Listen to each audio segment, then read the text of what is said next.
Hello दोस्तों, मैं हूं कमर चीमा। और दोस्तों मेरे साथ मौजूद हैं कर्नल कर्नल शैलेंद्र सिंह साहब। कर्नल साहब, सबसे पहले तो आपके वक्त का बहुत शुक्रिया। Thank you very much. जय हिंद और कर्नल इफ्तार साहब आप आप सभी को मुबारक हो। Thank you, thank you. Colonel साहब, arm forces special power act जो है सुनने में आ रहा है वो रिपील किया जा रहा है। इससे पहले जस्टिस जीवन रेड्डी की कमीशन रिपोर्ट ये रही है कि ये जो arm forces special power act है ये सिंबल ऑफ हेट है, ऑपरेशन है। इससे पहले संतोष हेज कमीशन ने मणिपुर के ऊपर इसके ऊपर बात की है। पूरे कश्मीर के ऊपर ये जो है वो लगा हुआ है। बाकी भी नागालैंड में, असम में, अरुणाचल प्रदेश में, मणिपुर में। तो क्या कश्मीरियों की भी कोई सुनवाई होगी, उनकी भी इज्जत बहाल होगी? सुनने में आया है इन भारत की सरकार जो है ये बाकी स्टेट्स के लिए तो कर रही है लेकिन कश्मीर के लिए नहीं कर रही। काइंडली इस पे जरा बताइएगा। वैसे मैं आपको बड़ी फ्रैंकली बताता हूं कि लकीली मैंने कश्मीर में भी 3 पोस्टिंग ऑपरेट किया हुआ है। मैंने कश्मीर को ऊपर से देखा है एज अ एडीसी, काफी ऊंचाई से देखा है, ग्राउंड पर काम किया है। मैंने राष्ट्रीय राइफल में काम किया है, मैं अगरतला में भी रहा हूं नॉर्थ ईस्ट में, मैं इम्फाल में भी रहा हूं, मैं असम में भी रहा हूं, त्रिपुरा में भी रहा हूं। और ये सभी जगहों पर मैंने अपने ट्रुप्स के साथ फिजिकली ऑपरेट किया है। पहली बात, एक्चुअली मेरे ट्रुप्स को और मुझे कभी ये चिंता नहीं हुई कि आर्मड फोर्सेस स्पेशल एक्ट लगा हुआ है या नहीं लगा हुआ है, क्योंकि लकीली आर्मी जब काम करती है बड़ी जिम्मेदारी से काम करती है। हमें एक साइकोलॉजिकल, शायद ऊपर लेवल पर साइकोलॉजिकल सेफ गार्ड जरूर रहता है कि अगर हमारे किसी जवान की फायरिंग के वजह से कोई सिविलियन अनइंटेंशनली उसकी डेथ हो जाती है तो at least I am covered. Now देखिए, इसमें अगेन हिंदुस्तान पाकिस्तान नहीं करेंगे, आपकी आर्मी के लिए भी शायद ये एप्लीकेबल होगा जहां कहीं वो ऑपरेट करें। मुझे लगता है, क्योंकि मैंने जब खुद ऑपरेट किया, कि ये एक स्प्लिट सेकंड डिसीजन है। सामने से फायर आया, अब या तो मैं उस फायर की फायरिंग लाइन में आ जाऊं या जिधर से फायर आया उसके ऊपर फायर कर दूं। अब उस फायरिंग के दौरान गलती समझ लीजिए, क्रॉस फायर समझ लीजिए, जो मर्जी है समझ लीजिए, उसके वजह से इनोसेंट आदमी एक्चुअली मर गया। हमारे साथ ये फिजिकली हुआ। हमारे एक और अफसर जो मेरे से जूनियर थे, उन्होंने फायर किया और बाद में हमने पाया कि उस सिविलियन के पास कोई हथियार भी नहीं था, तो हमारे ऊपर फायरिंग भी नहीं आई थी। तो हमने अपने अफसर से इन्वेस्टिगेशन में, कोर्ट ऑफ इंक्वायरी में पूछा भाई क्या हुआ, तो उसने बोला सर ये एकदम से भाग पड़ा। तो हम इसके पीछे पीछे दौड़ते रहे, चिल्लाते रहे, तो एक जगह आई जहां इसने अपने आप को जंप मारकर दूसरी साइड चला गया। और जब ये जंप मारकर दूसरी साइड गया तो ये एक्चुअली गिर रहा था। सो मैंने फायर कर दिया। देखिए, ये एक स्प्लिट सेकंड डिसीजन है, इसमें ह्यूमैनिटी या ह्यूमन राइट वाली बात नहीं आती। और मैं बड़ी गंभीरता से इस बात को कह सकता हूं कि मेरे उस अफसर की कभी भी रिमोटली इंटेंशन नहीं रही होगी कि मैं एक सिविलियन को मार दूं। ये तो आगे बात मेन। जहां तक अब बात है जो आपका सवाल है, प्राइम मिनिस्टर साहब ने, स्टेट गवर्नमेंट्स ने, नॉर्थ ईस्ट की 7 सिस्टर्स ने, सातों स्टेट्स ने बोला है कि यस, हमारे यहां सिचुएशन अच्छी है। हमारे यहाँ सिचुएशन इतनी अच्छी है कि हम यहाँ इलेक्शन करा पाते हैं, हम अपनी एक सिविल गवर्नमेंट फॉर्म कर पाते हैं। अब हमें लगता है कि एक एग्जांपल अगेन ले लेते हैं कि अगर नागालैंड या इस साइड में अगर एनएससीएन की बात करें, तो बोले एनएससीएन आज की तारीख में इतनी उग्र नहीं है, इतनी बेकाबू नहीं है, वो टेबल पर आ गई है।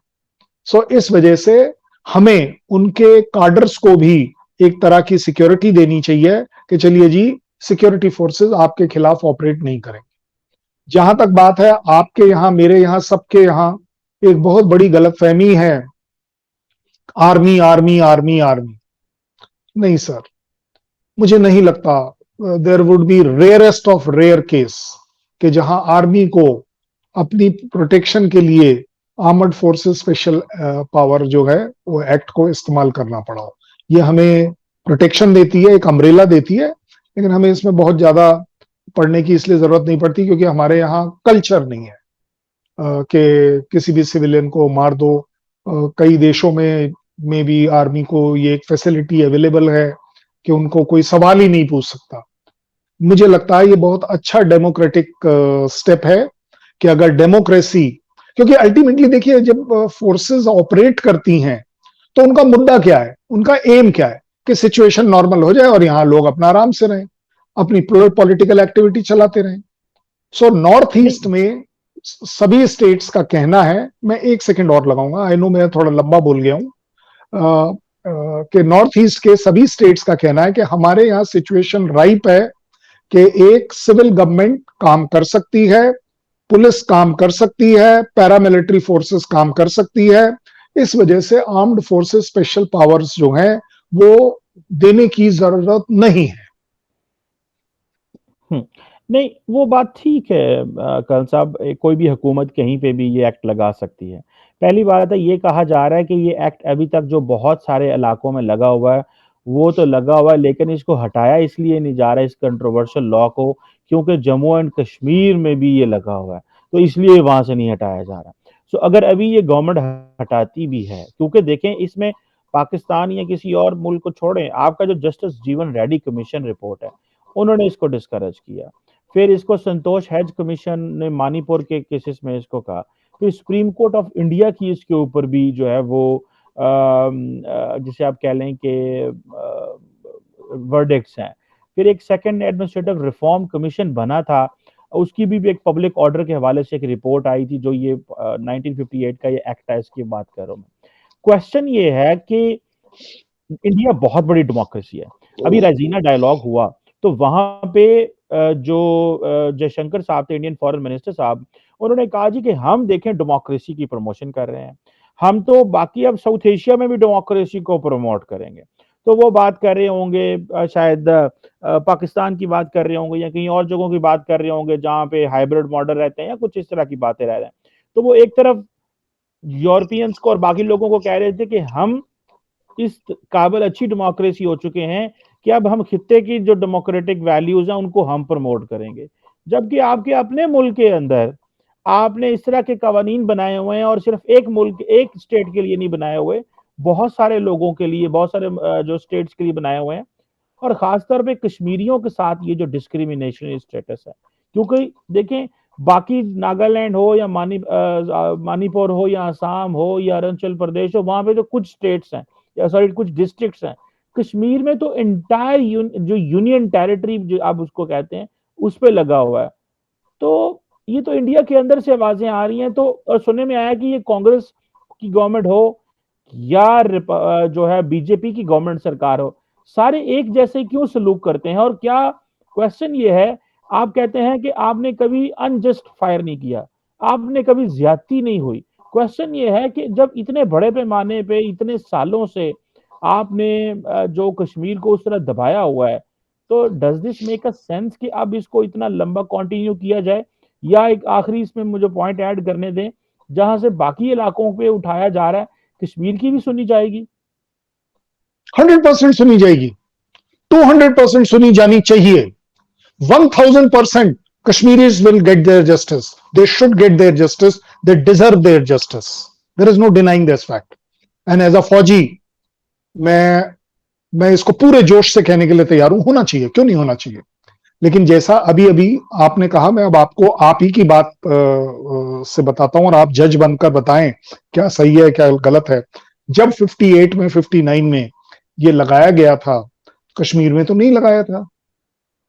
ये तो एक्चुअली नॉर्थ ईस्ट के नागालैंड, एनएससीएन और इन पार्टीज के जो डोमिनेंट एरिया थे वहां लगाया गया था, और उस समय पूरे के पूरे स्टेट पे लगाया गया था। मैं इसका चश्मदीद गवाह हूं। मैंने ऑपरेट किया है अगरतला में, मैंने आपको बता दिया, मैंने आपको बता दिया इम्फाल में ऑपरेट किया है। इसमें कोई डाउट ही नहीं है कि yes it was there. Now coming to Srinagar proper, Srinagar की सिचुएशन अगर हम देखें तो कंपैरेटिवली कंपैरेटिवली बात कर रहा हूं, कंपैरेटिवली एकदम से एक्सप्लोसिव सिचुएशन थी। यहां एनएससीएन जबकि इतना ऑर्गेनाइज था, उसका कार्डर था, ये था वो था, उनके तो उन्होंने अपने रैंक स्ट्रक्चर भी डिसाइड कर रखे थे कि कौन उनका मेजर है, कौन उनका कर्नल है, तो 50 चीजें। उस पॉइंट ऑफ व्यू से प्रोबेबली शायद Kashmir was not that effective. जहां तक लगाने वाली बात है, देखिए इसमें मैंने आपको पहले ही कह दिया कि एज अ आर्मी मैन मैं कह रहा हूं कि मुझे कोई चिंता नहीं है, मुझे मतलब मेरी फौज को कोई चिंता नहीं। आप लगाएं ना लगाएं कोई फर्क नहीं पड़ता, क्योंकि हम ऑपरेट इतने प्रिकॉशंस के साथ करते हैं कि हमें इसकी। लेकिन यस, बाकी पैरामिलिट्री फोर्सेस के लिए बहुत बड़ी तकलीफ है कि क्योंकि वो रोजाना ऑपरेट वहां करती हैं। मैं तो चाहूंगा कि इन एरियाज से फौज में कमी आनी चाहिए। हमें भी भाई पीस स्टेशन दो ना, हम क्यों field station to field station चलते रहें। मैं अब आपको आर्मी का पॉइंट ऑफ व्यू दे रहा हूं, सिर्फ पहले गवर्नमेंट का उसके बाद बताता हूं। So why would we would also like to be posted in Delhi, Hyderabad, Calcutta, Madras, Mumbai. Why not, give given a chance. We would also like कि हम सिर्फ बॉर्डर एरियाज में बॉर्डर रोल पर डिप्लॉयड हों। ये एक्चुअली ये काम बड़ा मुश्किल का है, it is not a easy work. मैं आपको सही बता रहा हूं कि अगर मैंने जब भी कभी फायर किया अपनी जिंदगी में, एक बार नहीं 10 बार रुका दिल और हाथ कि यार किसी के लग ना जाए। जबकि army fires only to kill, they don't fire to warn, simple. There were times when I saw it कि, और तब से मेरा भी थोड़ा दिल मजबूत हुआ कि हमारा जो पुलिस काउंटर पार्ट है वो जब फायर करता था तो उससे मैंने देखा कि यार बात तो सही है, अगर इस भीड़ को काबू नहीं किया गया तो क्या होगा, ये और नुकसान करेगी वगैरह वगैरह। सो दैट इज द इंटरनल। अब आपने वो जो जस्टिस और एडमिनिस्ट्रेटिव की बात करी, देखिए ये बात मैं आपको एक लाइन में पूरा कर देता हूं। मेरठ में राइट्स हुए 87 में, मैं उसका पार्ट था कि हाँ जी हमारी फौज निकली थी कंपेयर के लिए।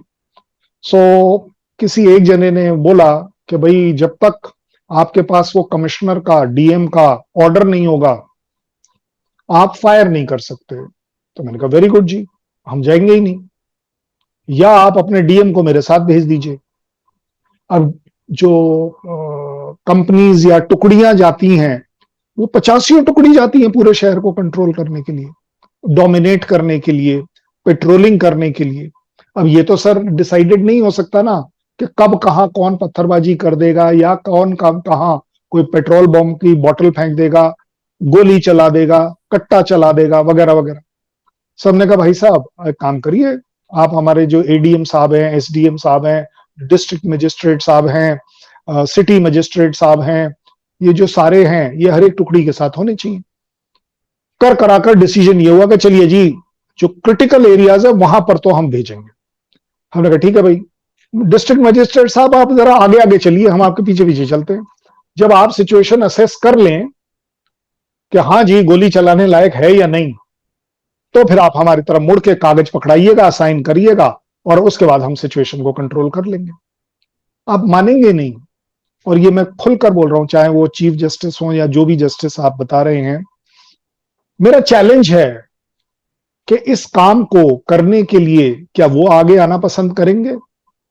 देखिए ऑफिस में बैठकर ये डिसीजन देना बड़ा आसान है, आप और मैं यहां पर कंफर्टेबली बैठकर ये डिसाइड कर लें कि आसपा होना चाहिए या नहीं होना चाहिए। इसके दोनों पहलू हैं। श्रीनगर, क्योंकि आपका बेसिकली फोकस जो है वो श्रीनगर के लिए है, मैं आपसे एग्री कर रहा हूं, होना चाहिए। अगर वहां सिचुएशन इतनी अच्छी हो कि वहां की सरकार, लोकल रिप्रेजेंटेटिव, पंचायती राज, डीडीसी सब अपना अपना काम करने के काबिल हो और एक अच्छा फेयर इलेक्शन करा सकें, वो अपना काम कर सकें, तो सर एक्चुअली सच बात बता रहा हूं, देयर वाज अ टाइम कि Srinagar was a enjoyment posting, it was never it was a price posting. जब मेरे फादर फौज में थे, वो जब श्रीनगर में पोस्टेड थे तो लोग कहते थे कि तुमने जैक लगाया है, ये ऐसी रेपुटेशन थी। क्योंकि ये सबको मालूम है, आप चार चिनार के नीचे जाकर बैठिए, चाहे वो वो चश्मेशाही में जाकर बैठिए, शालीमार निशात गार्डन जाइए, पहलगांव जाइए, घूम, बढ़िया जगह थी, बहुत बढ़िया जगह थी सर। बट उन दिनों ये टेररिज्म रिलेटेड एक्टिविटी जीरो थी। एक सरकार चल रही थी, अच्छी थी बुरी थी छोड़ दीजिए, सरकार चल रही थी, सबसे बड़ी बात यह। सो अगर आज भी आपने वो सिचुएशन फौज को या आर्म्ड फोर्सेस को, पैरामिलिट्री फोर्सेस को हैंडल करने को दी है, तो सर वो सिचुएशन अब जैसे नॉर्थ ईस्ट में जिसको बोलते हैं ना, वो पनप के अब आप कली से फूल बन रहे हैं। कली वॉज दैट, जिसको बोलते हैं ना बंद, अब आप फूल बन रहे हैं। Situation is getting right. North east में अगर ये हो सकता है, जो कि अभी भी हुआ नहीं है, अभी भी धीरे धीरे कर कर आप बढ़ाते जा रहे हैं डिस्ट्रिक्ट वाइज, कि उनको इस लॉ से, सो कॉल्ड आपका जो ड्रैकोनियन लॉ है, इससे बाहर लाया जाए। क्यों नहीं लाया जाए? पब्लिक राजी, सरकार राजी, तो भाई साहब फौज तो सबसे पहले राजी। ये मेरी कमिटमेंट है। कल साहब एक बात बताएं, आर्म फोर्सेस जो स्पेशल पावर एक्ट है, इसका मिसयूज भी तो बहुत हुआ, तो इसको मानते हैं आप? बिल्कुल बिल्कुल। देखिए, हर चीज का यूज एंड मिसयूज होता है। मैं कभी ये नहीं बोल पाऊंगा कि नहीं, zero, but those are exceptions. ये वो वाली बात है कि अगर आज की तारीख में आप ही के प्राइम मिनिस्टर साहब ने अपने पार्लियामेंट में कहा कि टेररिज्म से तो हम सबसे ज्यादा अफेक्टेड हैं, हमारे 40, 50, 60, 70 हजार लोग मर गए टेररिज्म से रिलेटेड एक्टिविटी में, हम टेररिज्म क्यों बढ़ाएंगे? लेकिन ये भी एक फैक्ट है, आप उन इंटेलिजेंट लोगों के साथ बैठकर डिस्कस करते हैं फ्रैंकली, मैंने कई बार, कि yes there are organization operating in Pakistan जो टेररिज्म को सपोर्ट करती हैं, बढ़ाती हैं, वगैरह वगैरह वगैरह। हम कहते हैं आईएसआई बढ़ाती है, हम कहते हैं आर्मी बढ़ाती है, हम, पब्लिक का कोई आदमी नहीं बढ़ाता by the way. So use and misuse will always be there. Ukraine Russia war ले लीजिए, आप बोलते हैं कि जी रशिया ने ह्यूमन राइट वायलेशन कर दिया, और ह्यूमन राइट वायलेशन बचा कहां जब एक दूसरे पर अटैक हो गया। ये जो ह्यूमन राइट के जो कर्ता धर्ता हैं, जो ठेकेदार बन रहे हैं, भाई साहब आपने ये वॉर होने क्यों दी? रोक क्यों नहीं पाए? Similarly it is very easy again to say कि नहीं भाई लॉ, आप एक बात बताइए, आपके यहां भी लॉ है, मेरे यहां भी लॉ है, हर कंट्री के यहां लॉ है, फिर भी देर आर कन्विक्ट्स, चोर उचक्के बदमाश जेलों में है। क्यों है भाई? उन्हें भी लॉ के हिसाब से चलना चाहिए था, they should have not. So law will always have both the sides. Yes, blatant नहीं होना चाहिए उसका मिसयूज। जैसा मैंने अभी बोला कि कई हमारे देश हैं ऐसे कि जहां फौज कुछ भी कर सकती है, टू द एक्सटेंट अनफॉर्चुनेटली, अगर पाकिस्तान का, भाई इमरान खान साहब के केस में तो उन्होंने कह दिया कि भाई फौज ने मेरे को गिरा दिया, बाहर की कंट्री ने मेरे को गिरा दिया, वगैरह वगैरह। लेकिन मेरा वो टॉपिक का मेन मुद्दा नहीं है। मुद्दा यह है जो आपने सवाल पूछा कि अगर कोई लॉ बना है, वो इसीलिए बना है क्योंकि लोग उसका उल्लंघन कर रहे हैं, तभी तो लॉ बना है, अदरवाइज लॉ बनता ही नहीं। ये जो नए लॉ बन रहे हैं, क्यों बनते हैं? आपके यहां इतना प्रोटेस्ट हो लिया कि भाई आर्टिकल 370 हटा दिया, हटा दिया, हटा दिया। मेरे को तो एक्चुअली समझ नहीं आया। मेरे यहां कश्मीरी लोग हैं जिनके साथ मैं बैठता हूं, हजारों की तादाद में हैं जिनके साथ मैं बैठता हूं, कश्मीरी पंडित भी हैं बाय द वे, और उन सबसे मैं यही बोलता हूं कि भाई साहब एक बात बताओ, फर्क क्या हुआ? तुम्हारी लाइफ पे फर्क क्या पड़ा? तुमने कहा था, या तुम्हारे सो कॉल्ड एक दो लीडर ने कहा, मुफ्ती मैडम ने कह दिया, कि उसने कह दिया कि भाई यहां पर बाहर के लोग आके सेटल हो जाएंगे। भाई गिनती करके बताओ सेटल कितने हुए? मैं आपको ऑफिशियल गिनती बता रहा हूं, आप आरटीआई डाल के पता कर लेना। There were only 34 applicants to apply so far in last 2 years। मिला नहीं है अभी, उन्हें अप्लाई किया है।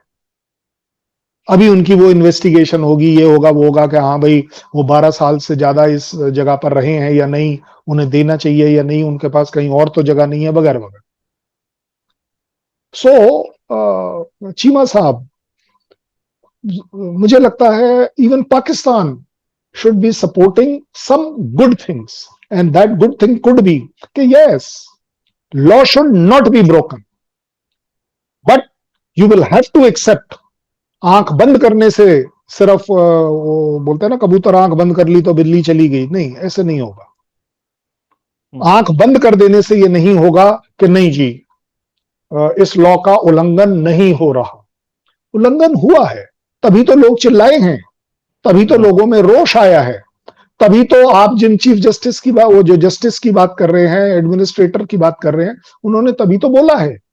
उन्होंने एक, and this is called as democracy, कि हमारे यहां अलाउड है, बिल्कुल अलाउड है कि अगर आज, जो आजकल आप न्यूज़पेपर में पढ़ रहे होंगे कि बुलडोजर चला है, बुलडोजर गलत चला है, लोगों का कुछ भी कहते रहे कि चलिए जी मुसलमान के घर पर चला है। ओ भाई साहब, यहां तो इतना तो लंबा चौड़ा प्रोटेस्ट हो रखा है कि मंदिर का मंदिर उड़ा दिया तुमने, गलतफहमी में। लेकिन गलतफहमी पता क्या है?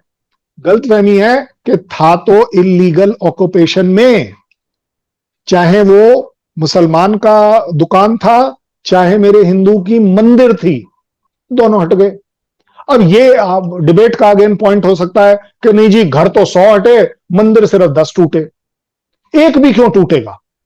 अगर अगर एंटी फीलिंग है। सिमिलरली, अगर हमारा एम सिर्फ मिसयूज होता, तो सर, सिर्फ मिसयूज के पॉइंट ऑफ व्यू से जिस तरीके की फौज, पैरामिलिट्री फोर्सेस नॉर्थ ईस्ट में लगी हुई है, मुझे नहीं लगता कि पर डे कम से कम 1000 केस से कम होने चाहिए जो प्रोटेक्ट होते आसपास से। बट ऐसा नहीं है, इट इज हैपनिंग रेयर। आप श्रीनगर की बात कर रहे हैं, श्रीनगर, एंड बाय द वे, आसपा है क्या? आसपा है क्या? अगर आपकी पब्लिक या मेरी पब्लिक जो ये प्रोग्राम देखे, क्या एक सेकंड मेरे बिना बोले अगर मैं रुक जाऊं, तो क्या वो बता पाएंगे कि आसपा है क्या? आसपा जैसा जनरल पब्लिक और आपके यहां पर भी यही परसेप्शन है कि जी फौज किसी को भी मार सकती है, कोई फौज को कुछ नहीं पूछ सकता, ऐसा इंप्रेशन है। But no sir, it is not like that. आसपा इज बेसिकली कि आप जब एक सिविल एरिया में ऑपरेट करेंगे तो आपको वो वारंट लेकर जाने की जरूरत नहीं है, क्योंकि वारंट मिलने में टाइम लगता है, शायद लीक आउट हो जाती है बात, या हो सकता है वो जो देने वाला जो एडीएम है, एसडीएम है, सिटी मजिस्ट्रेट है, जो भी कमिश्नर है, वो उसको देने में अगर देर कर दे, उसे मिलने में देर हो जाए, रात के 1 बजे, अब किसको मैं जगाऊं? So that is what number one. Number two, अगर अगर कोई सिविलियन आर्म्ड फोर्सेस के ऊपर या किसी इंडिविजुअल के ऊपर केस करना चाहता है कि उसके साथ जाती हुई है, तो उसको परमिशन के बाद ही उसको कन्विक्ट किया जा सकता है। आपको एक तरीके से कोर्ट में जाकर कोर्ट एक नोटिस देगा, और आप, मैं बता रहा हूं आज की तारीख में, मेरे हिसाब से अगर आप आरटीआई डालेंगे तो बहुत ज्यादा है तो मेरे ख्याल 100 एक केस अभी भी होंगे पुराने, कि जहां वो ऑफिसर या जेसीओ या जवान शायद अब तक अपना केस लड़ रहा है, क्योंकि अनफॉर्चुनेटली फिर उसे इंडिविजुअली लड़ना पड़ता है, फिर ऑर्गेनाइजेशन नहीं आती।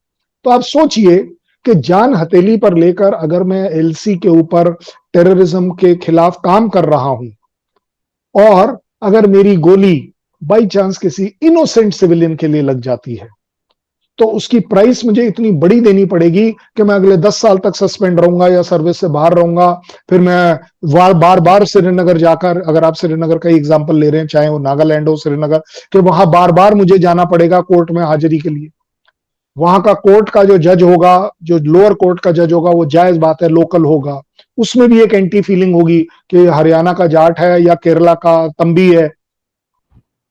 सो यू नो, बिल्कुल देर इज सही। Uh there is a need, there is a need. मैं ये नहीं चले, जस्टिफाई नहीं कर रहा हूं, लेकिन देर इज अ नीड, मैं सिर्फ ये समझा रहा बिल्कुल, हूं। बिल्कुल ठीक है, आपका एक मौकफ है, लेकिन जारी बात है जिस तरह इंडिया के अंदर बहुत सारे अदारों ने, अवाम में, मीडिया में इसके बारे, जो जारी बात है इसके बारे में व्यू है, वो कोई इतना मुनासिब नहीं है। और मेरा बिल्कुल नहीं ख्याल है है। कि वक्त आएगा कि इसको हटाया जाए, और जो लोग हैं उनको जो है वो हकूक दिए जाएं, बिल्कुल उनको हटेगा, बिल्कुल वो हटेगा। जो, जिस तरह वो बाकी, जिस तरह दिल्ली में लोग रह रहे हैं, मुंबई में रह रहे हैं, बाकी जगहों पे रह रहे हैं, वो उस तरह है। Anyhow, thank you very much colonel Shailendra Singh साहब, sir, for your time and for helping us to understand कि ये एक तरफ का जो मौकफ है कि इसका मिसयूज हो रहा है, और दूसरी तरफ का आप कह रहे हैं कि नहीं, इसको उसकी जरूरियात है। जरूरत है, लेकिन फिर भी जरूरत है। लेकिन फिर भी आम आवाम जो है, जो फंडामेंटल राइट्स हैं, वो काफी इससे मुतासर हुए हैं। थैंक यू वेरी मच बिल्कुल। Thank you. Khan thank you. साहब, for your right and for your valuable analysis.